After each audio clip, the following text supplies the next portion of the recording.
रुमीचा birthday celebrate करून आम्ही परत पुण्याला यायला निघालो होतो आणि सीसाईड आलो आहे म्हटल्यावर ड्रायफिश तर घेणं मॅन्डेटरी आहे. सो ते घेतलं.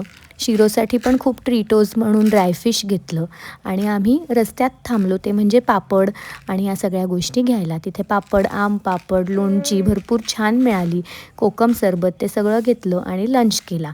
लंच करून मस्त पोट भरलं होतं आणि पुढच्या प्रवासाला निघालो. घरी आलो जेव्हा पोचलो तेव्हा मला हे खूप छान सरप्राईज मिळालं. माझी फुलं उमलली होती. मला वाटलं होतं की मला काही बघायलाच मिळणार नाही. घर 3 दिवस बंद होतं म्हणून खूप धूळ झाली होती, त्यामुळे घर आवरलं आणि दिवा लावला. नंतर रात्री रुमूचं बर्थडे सेलिब्रेशन कंटिन्यू केलं, त्यामुळे पावभाजी खायला गेलो आणि तिथे मस्त केक कापला रुमूनी आणि ऑफकोर्स सेलिब्रेशन आहे आणि डेझर्टने असं पॉसिबलच नाही. सो आईस्क्रीम खाल्लं आणि अनुजला खायचं नव्हतं म्हणून इथे बघा मंगेश दादा कसा कन्व्हिन्स करतोय त्याला.